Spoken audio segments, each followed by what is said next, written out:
السلام علیکم ناظرین، آپ دیکھ رہے ہیں One step official Network اپنے میزبان محمد رضوان کے ساتھ۔ شان رمضان کی یہ خوبصورت محفل افطار ٹائم آپ اس وقت one step official network پر دیکھ رہے ہیں۔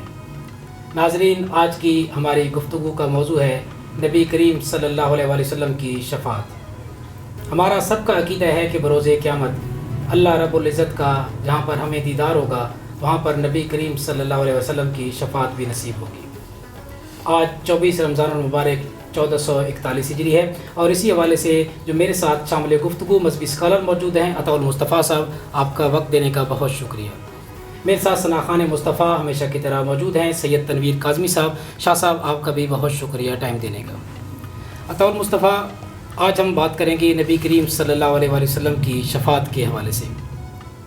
یہ تو ہم سب لوگوں کا اہل ایمان کا عقیدہ ہے کہ بروز قیامت جب اللہ پاک اپنا دیدار کروائیں گے تو وہاں پر ہمیں نبی کریم صلی اللہ علیہ وسلم کی جو ذات مبارکہ ہے وہ تمام امت کی شفاعت وہاں پر ہوگی۔ تو اس حوالے سے آج ناظرین کو کچھ روحانی باتیں آپ بتائیں۔ بسم اللہ الرحمن الرحیم۔ نبی کریم علیہ السلام کا شفاعت فرمانا، اس حوالے سے ہم اس مختصر سی گفتگو میں یہ کوشش کریں گے کہ خود نبی کریم علیہ السلام کی زبان سے ہی فرمائی ہوئی بات وہ ہم سن لیں کہ عقیدہ شفاعت کے متعلق نبی کریم علیہ السلام نے خود کیا فرمایا کہ میں کس طرح شفاعت کروں گا۔ اللہ رب العزت نے قرآن کریم کی آیت مبارکہ جب نازل فرمائی وَلَسَوْفَ يُعْطِيكَ رَبُّكَ فَتَرْضَىٰ، کہ اے حبیب ہم آپ کو اتنا عطا کریں گے کہ آپ راضی ہو جائیں گے۔ حضرت علی شیر خدا فرماتے ہیں کہ نبی کریم علیہ السلام پر جب یہ آیت مبارکہ نازل ہوئی اس وقت سید عالم صلی اللہ علیہ وسلم نے فرمایا اذن لا ارضی واحد من امتی فی النار، کہ اللہ رب العزت نے اگر یہ فرمایا ہے کہ ہم آپ کو اتنا عطا کریں گے، اس وقت تک عطا کریں گے جب تک آپ راضی نہ ہو جائیں، تو حضور نے فرمایا اس وقت، حضور نے فرمایا کہ سنو میں اس وقت تک راضی نہیں ہوں گا جب تک میرا ایک امتی بھی جہنم میں ہوگا۔ نبی کریم صلی اللہ علیہ وسلم نے خود فرما دیا کہ میرا ایک امتی بھی جہنم میں رہا تو میں رب کائنات سے راضی نہیں ہوں گا۔ پھر سید عالم صلی اللہ علیہ وسلم نے فرمایا خیرت بین الشفاعہ و بین ان یدخل شطر امتی فی الجنہ فاخترت الشفاعہ، کہ اللہ رب العزت نے مجھے یہ اختیار دیا کہ یا تو میں شفاعت کو اختیار کر لوں یا میں آدھی امت کا جنت میں داخل ہونا اسے اختیار کر لوں، یعنی دو چیزوں میں سے اختیار دیا گیا، یا اے حبیب آپ راضی ہو جائیں کہ آپ کی آدھی امت کو ہم جنت عطا کریں گے، یا آپ اذن شفاعت لے لیں۔ تو حضور نے فرمایا کہ فاخترت الشفاعہ، میں نے شفاعت کو اختیار کر لیا۔ کیوں کہ اس میں زیادہ عمومیت ہے، آدھی امت تو جنت میں چلی جاتی، پھر آدھی کا سہارا کون ہوتا؟ تو سرکار نے فرمایا کہ میں نے شفاعت کو اختیار کر لیا کہ میں شفاعت کروں گا، کیونکہ شفاعت کے ذریعے میں ساری امت کو جنت میں بھیجوں گا۔ اترونہا للمتقین المؤمنین، کیا تم یہ سمجھتے ہو کہ میری شفاعت متقیوں کے لیے ہوگی؟ فرمایا لا وَلَكِنَّهَا لِلْمُذْنِبِينَ الْخَطَّائِينَ، حضور نے فرمایا کہ نہیں، میری شفاعت کے حقدار گناہگار ہوں گے، وہ جنہوں نے اپنی جانوں کو گناہوں کی وجہ سے ہلاک کر دیا، میں ان کے لیے شفاعت کروں گا۔ جو متقی ہیں وہ تو خود اپنے ساتھ نامہ اعمال لائیں گے، ان کی نہیں۔ حضور نے فرمایا شفاعتی لأہل الکبائر من امتی، میں شفاعت اپنی امت کے ان لوگوں کی کروں گا جنہوں نے بڑے بڑے کبیرہ گناہ کیے ہوں گے، گناہگاروں کے لیے میری شفاعت ہوگی۔ یہ بھی خود سید عالم نے فرمایا۔ پھر نبی کریم علیہ السلام نے فرمایا کہ آتی جہنم فاضرب بابها فیفتح لی فادخلوها، سید عالم نے فرمایا کہ میں اتنی شفاعت کروں گا، یعنی مختلف روایات ہیں، آپ جو شفاعت کبریٰ کے متعلق سب سے معروف حدیث ہے جس میں سید عالم علیہ السلام نے فرمایا کہ ساری خلق کو میری حاجت ہوگی، حضرت آدم علیہ السلام سے عیسیٰ علیہ السلام تک لوگ جائیں گے اور سارے بلاخر میری طرف آئیں گے، اور سید عالم نے فرمایا کہ رب کائنات نے مجھے 3 سوالات کا اذن دیا کہ تین مرتبہ آپ سوال کیجیے، ہم عطا کریں گے۔ تو میں نے 2 کو دنیا میں اختیار کیا، اللہم اغفر لامتی، ایک مرتبہ اختیار کر لیا یا رب میری امت کی بخشش فرما، اللہم اغفر لامتی دوسرا بھی اختیار کر لیا، یا رب میری امت کی بخشش فرما۔ سید عالم نے فرمایا کہ تیسرا جو سوال ہے اس کو میں قیامت کے دن استعمال کروں گا، قیامت کے دن اس وقت یرغب الی الخلق کلہم حتی ابراہیم، میں اس وقت استعمال کروں گا جب ساری کی ساری مخلوق کو میری حاجت ہوگی، حتیٰ کہ ابراہیم علیہ السلام کو بھی میری حاجت ہوگی۔ فرمایا جب تمام مخلوقات کو ماں سوائے میرے کوئی اور شفیع نہیں ملے گا، حتیٰ کہ ابراہیم علیہ السلام کو. اب دیکھیے ان کا کتنا مقام ہے، لیکن سید عالم نے فرمایا کہ ان کو بھی میری حاجت ہوگی. اس وقت یہ جو تیسرا سوال ہے میں اس وقت اس کو اختیار کروں گا. اور یہاں تک سید عالم نے فرمایا کہ یدعو للانبیاء منابر، انبیاء کے لیے سونے کے نشستیں لگائی جائیں گی، ممبر بچھائے جائیں گے. فیجلسون، تمام انبیاء کرام رب کائنات کی بارگاہ میں سونے کے ان ممبروں پر بیٹھ جائیں گے. لا اجلسو، فرمایا میں کھڑا رہوں گا. انبیاء کرام بیٹھ گئے، ممبر بچھائے گئے، انبیاء اور رسول بیٹھے ہیں رب کائنات کی بارگاہ میں. حضور لا اجلسو، میں نہیں بیٹھوں گا. رب کائنات پوچھے گا نبی کریم صلی اللہ علیہ وسلم کے یا محمد ماذا تريد؟ حضور فرمائیں گے یا رب امتی، یا رب میں اپنی امت کے متعلق پوچھتا ہوں. رب کائنات پوچھے گا آپ کیا چاہتے ہیں؟ تو حضور فرمائیں گے اجل حسابہم، یا رب میری امت کا حساب جلدی فرما، میری امت کا حساب جلدی فرما. اب وہاں پر سید عالم صلی اللہ علیہ وسلم کھڑے ہوں گے، رب کائنات حساب فرمائے گا، رب کی بارگاہ میں بتایا جائے گا کہ یہ اس وجہ سے جہنم جاتا ہے. حضور فرمائیں گے یا رب اس کو معاف فرما دے، رب کائنات معاف فرما دے گا. پھر آئے گا محاسبہ ہوگا، رب کائنات فرمائے گا اس کے یہ گناہ، حضور فرمائیں گے یا رب معاف فرما دے. داروغہ جہنم حضرت مالک وہ یہ سارا منظر دیکھ رہے ہوں گے کہ جہنم میں تو کوئی آ نہیں رہا، سارے جنت میں جا رہے ہیں. تو انہوں نے وہ اس وقت کہیں گے، سید عالم نے فرمایا یا محمد ما ترکت لغضب ربک من امتک من نقمت، اے محمد آپ نے رب کائنات کے غضب کے لیے اپنی امت میں سے کسی ایک کو بھی نہیں چھوڑا. سبحان اللہ. ما ترکت للنار لغضب ربک من امتک من نقمت، اے محمد میں دیکھ رہا ہوں کہ جس کے لیے جہنم کا فیصلہ ہوتا ہے آپ اس کو چھڑا کر جنت لے جاتے ہیں، جس کے لیے جہنم کا فیصلہ ہوتا ہے آپ اس کو چھڑا کر جنت لے جاتے ہیں. تو داروغہ جہنم وہ کہیں گے کہ اے نبی کریم رؤوف الرحیم سید المرسلین، آپ نے خدا کے غضب کے لیے اپنی امت کا ایک فرد بھی نہیں چھوڑا. یہ تو ہمارے لیے کتنی خوش قسمتی کی بات ہے، سعادت کی بات ہے، سعادت کی بات ہے کہ ہم حضرت محمد صلی اللہ علیہ وسلم کی امت میں سے ہیں، بے شک، اور اس نبی کی امت میں سے ہیں جو تمام انبیاء کی امتوں کو نبی کریم جنم کی. ہاں آپ دیکھیں انبیاء کو حاجت ہوگی، انبیاء امت ہے تو کوئی یعنی ایک طرف انبیاء کو حاجت ہوگی سید عالم صلی اللہ علیہ وسلم کی.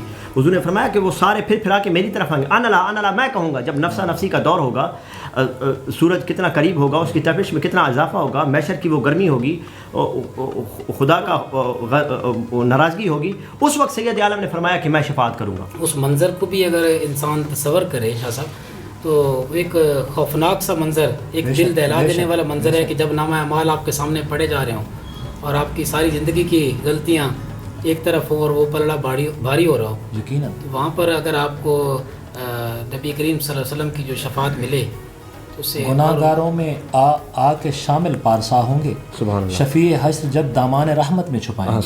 سبحان اللہ. ایسی خواہش پیدا ہوگی لوگوں کے دلوں میں، اور ایسی اسپیشلٹی ہے، ڈسٹنکشن ہو جائے گی امتیوں کے لیے. اس کا تصور بھی ہم اس کے قابل نہیں ہیں، لیکن ہمیں مل رہی ہے. یہ ہمارے لیے اوپر بہت بڑی رحمت. اور وہ جو میدان محشر کی گرمی ہے، جو ماحول کی سختی ہے، وہ نبی کریم علیہ السلام کے سجدے سے دور ہوگی. حضور فرماتے ہیں کہ میں سجدہ ریز ہوں گا رب کائنات کی برگاہ میں. رب فرمائے گا ارفع راسک، اے میرے حبیب اپنا سر اٹھائیے، وشفا تو شفا، آپ بات کیجیے آپ کی بات سنی جائے گی، آپ شفاعت کیجیے آپ کی شفاعت قبول کی جائے گی. سید عالم فرماتے ہیں کہ میں اب یہ جو کچھ ہم کہہ رہے ہیں، جو شاہ صاحب نے جس طرح وہ بھی یعنی بنیادی طور پر خود سید عالم نے فرمایا، بالکل آپ کی خود سید عالم نے فرمایا شفاعت لأہل الکبائر من امتی، کہ میری شفاعت کے حقدار میری امت کے وہ لوگ ہوں گے جنہوں نے گناہوں کی وجہ سے اپنی جانوں کو ہلاک کر ڈالا. یہ بات خود سید عالم نے فرمائی. حضور فرماتے ہیں کہ میں اس حد تک شفاعت کروں گا، آتی جہنم فاضرب بابها فیفتح لی فادخلوها. سید عالم نے فرمایا کہ حتیٰ کہ میں جہنم کے دروازے پر پہنچ جاؤں گا، اللہ اللہ، جہنم کے دروازے پر پہنچ جاؤں گا. جہنم کے دروازے پر پہنچ کر حضور نے فرماتے ہیں کہ فیفتح لی، میرے لیے جہنم کا دروازہ کھولا جائے گا، فادخلوها، میں جہنم میں داخل ہو جاؤں گا. ہمارے لیے سید عالم فرماتے ہیں کہ میں جہنم میں داخل ہو جاؤں گا. فاحمد اللہ محامد ما حمد احد القبلی مثلہ ولا يحمد احد بعد مثلہ. سید عالم نے فرمایا کہ میں وہاں کھڑے ہو کر، جہنم کا دروازہ کھلوا کر اندر داخل ہو کر، وہاں کھڑے ہو کر خدا کی وہ حمد و ثنا کروں گا جو مجھ سے پہلے نہ کسی نے کی ہوگی اور نہ میرے بعد کوئی کرے گا. ہم بھی ثنا کرتے ہیں رب کائنات کی، ہم بھی کرتے ہیں، ہم حضور کی ثنا کرتے ہیں. حضور نے فرمایا کہ نہیں، اس وقت جو میں حمد کروں گا، فاحمد اللہ محامد ما حمدہ احد قبلی مثلہ ولا يحمد احد بعدی مثلہ. حضور نے فرمایا کہ جو حمد و ثنا خدا کی میں کروں گا، ویسی حمد و ثنا نہ اس سے پہلے کسی نے کی ہوگی نہ اس کے بعد کوئی نہ اس کے بعد کوئی اور کرے گا. اب اس کے بعد میں کیا کروں؟ اخرج منها من قال لا الہ الا اللہ مخلصا. فرمایا کہ پھر میں جس نے صرف ایک مرتبہ لا الہ الا اللہ محمد رسول اللہ کہا ہوگا خلوص نیت سے، میں اس کو جہنم سے نکال کر جنت میں داخل کر دوں گا. اب دیکھیے کہ سید عالم فرماتے ہیں کہ میں تمہیں چھڑانے کے لیے میں جہنم میں دیکھیے حضور ہمارے لیے اس وہ دھکتی ہوئی آگ اس گرمی میں چلے جائیں گے، اور ہم سید عالم کے لیے یہ جو سماج کی آگ ہے جا کے اللہ تعالیٰ کی حمد و ثنا بیان کریں، ثنا بیان تاکہ کریں. امت کی بخشش ہو سکے. جوش مری آبادی کا ایک شعر یاد آ گیا یہیں پہ نا، اسی موضوع کے حوالے سے نا، کہ ملا جو موقع تو روک دوں گا، جلال روز حساب تیرا، پڑھوں گا رحمت کا وہ قصیدہ کہ ہنس پڑے گا عتاب تیرا. سبحان اللہ سبحان اللہ سبحان اللہ. تو مطلب یہ سرکار دو عالم صلی اللہ علیہ وسلم فرما رہے ہیں کہ میں ایسی حمد و ثنا کروں گا کریم نہ اس اللہ سے کی. پہلے کسی نے کی ہوگی، نہ اس کے بعد کوئی اور اس کے کرے گا، بعد. نہ اس کے بعد. اب دیکھیے حضور ہمارے لیے وہ گرمی ہے اس میں آپ داخل ہو جائیں گے، اور ہم خود کو دیکھیں کہ ہم نبی کریم علیہ السلام کے لیے یہ معاشرے کی، یہ سماج کی یہ تھوڑی سی مشقت برداشت کرنی چاہیے، تھوڑی سی تکلیف، یہ تھوڑی سی گرمی ہم برداشت نہیں کر پاتے. حضور نے فرمایا شفاعتی یوم القیامت حق، قیامت کے دن میرا شفاعت کرنا یہ حق ہے. فمن لم یؤمن بها لم یکن من اہلها، جو شخص اس پر ایمان نہیں رکھے گا وہ اس کا اہل نہیں ہوگا. اس کا اہل وہی ہوگا جو میری شفاعت کے عقیدے پر ایمان رکھے گا. تو یہ نبی کریم علیہ السلام کا اپنا فرمان ہے. اصل چیز تو ایمان ہے. ایمان ہے. اگر ہمیں ایمان نہ ہو، ایمان کامل ہوگا تو پھر اس وقت جو یہ سارے جو مشکلات ہیں اس وقت ختم ہو جائیں گے. اور اگر ایمان ہی نہیں ہے، ہم مینٹلی طور پر اس تصور کو تسلیم ہی نہیں کرتے. حضور کی اس وجاہت کو، خدا کی بارگاہ میں اس مقام اور مرتبے کو مانتے ہی نہیں ہیں. سید عالم نے خود فرمایا شفاعت یوم القیامت حق، میرا قیامت کے دن شفاعت کرنا حق ہے. فمن لم یؤمن بها لم یکن من اہلها، جو میرے اس منصب شفاعت پر یقین نہیں رکھے گا اس کو میری شفاعت حاصل نہیں ہوگی. تو رب کائنات ہمیں اس نبی کریم علیہ السلام سے محبت اور عقیدہ شفاعت کے ساتھ ہمیں وابستگی عطا فرمائے. بالکل صحیح، بہت شکریہ. مجھے ابھی بات آپ چل رہی ہے تو آج ایسی موضوع میں شامل ہو گئے. پروفیسر منور علی ملک صاحب کی نعتیہ شعر ہے اسی موضوع کے حوالے سے کہ نگاہیں نیچی، آخری جس مقام کی بات فرما رہے ہیں عطا المصطفیٰ بھائی، کہ نگاہیں نیچی زبان عاجز ہے اپنے اعمال پر ندامت، میں مستحق تو نہیں ہوں لیکن وہ میرے حصے کا جام آقا. سبحان اللہ. یہ وہی والی بات ہے کہ ہم تو کھڑے ہیں، استدعا لگا رہے ہیں کہ ہمارے اعمال میں کچھ نہیں ہے، تو ہم تو آپ کی شفاعت کے لیے نگاہیں نیچی کر کے کھڑے ہیں. بالکل صحیح ہے. اور نگاہیں نیچی ہوں گی جن کی جو باادب ہوں گے تو وہی پھر اسی کے حصے دار ہوں گے.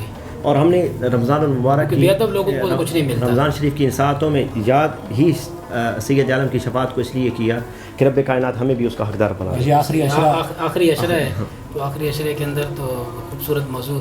شاہ صاحب آج کا کلام. جی میں کوشش کیے، یقیناً سارے کلام ہی سرکار کی جو مدح ہے وہ آپ کا جو شفاعت کا جو موضوع ہے وہ اس کے بغیر مکمل نہیں ہو سکتی. بالکل صحیح ہے. تو آج کی جو نعت شریف ہے اس کا مطلع ہی اسی موضوع کے حوالے سے پیش کروں گا. مجرم ہوں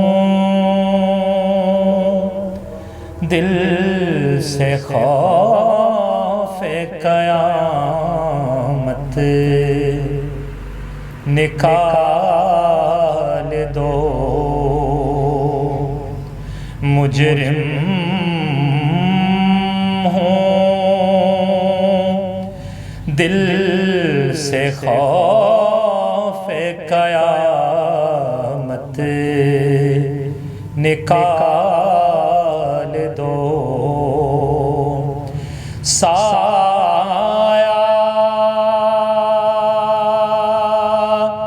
گناہ گار پہ کملی کا ڈال دو،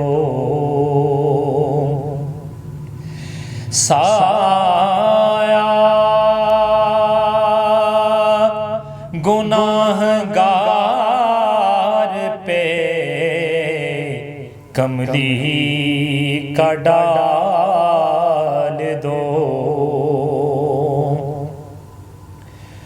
رہ رہ کے آ رہے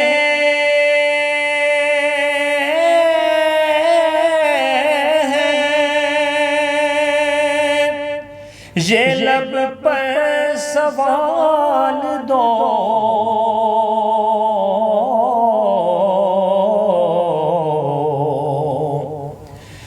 رہ رہ کے آ رہے ہیں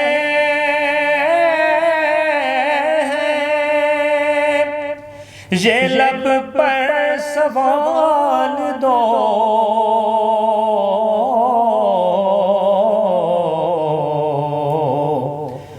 درد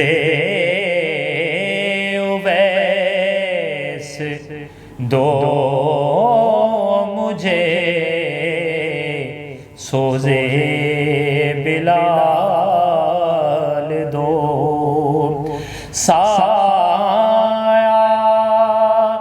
گناہ گار پہ کملی کا ڈال دو. اور کیسی گزارش ہے اپنا گداز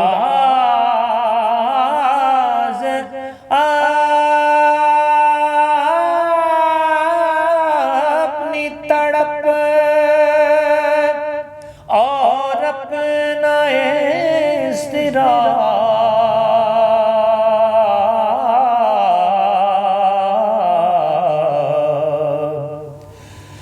اپنا گداز اپنی تڑپ اور اپنا اضطراب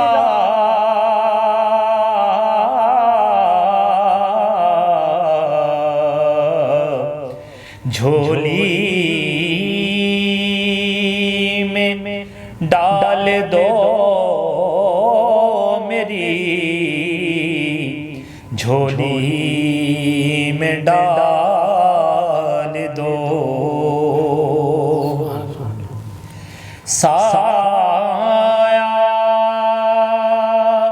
گناہ گار پہ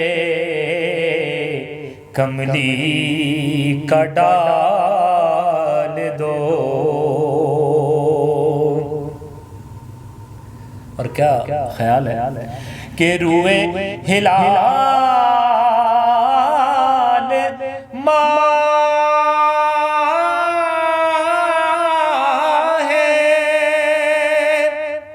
درخشاں دکھائی دے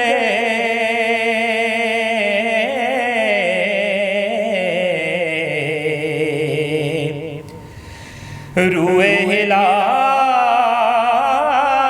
ماہ درخشاں دکھائی دے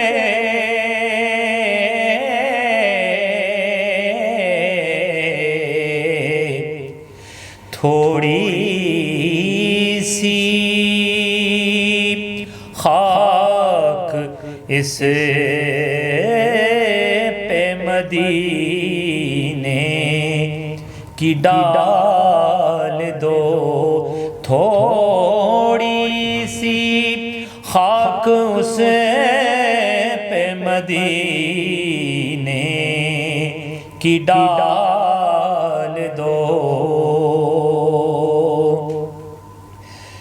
مجرم ہوں دل سے خوف قیامت نکال دو سایہ گناہ گار پہ کملی کا ڈال دو. بہت خوبصورت کلام سید تنویر کاظمی صاحب آپ کا بھی اور عطا المصطفیٰ صاحب آپ کا بھی. آپ دونوں شخصیات نے ٹائم نکالا اور کوشش کرتے ہیں کہ ایک روحانی محفل ہمارے ناظرین تک پہنچتی رہے تاکہ رمضان پاک کی خوبصورت جو گھڑیاں ہیں تو اس کے اندر ہماری کنٹریبیوشن بھی ون سٹیپ کی بھی جاتی ہے. بالکل بہت شکریہ. ناظرین آج کے ہم پروگرام کو اختتام کی طرف لے کر جاتے ہیں. اگر آپ ہمارے چینل پر نئے ہیں تو ہمارے One step official Network YouTube channel کو آپ ضرور سبسکرائب کریں. اپنے میزبان محمد رضوان اور One step official Network کی پوری ٹیم کو دیجیے اجازت. اللہ نے کے بعد.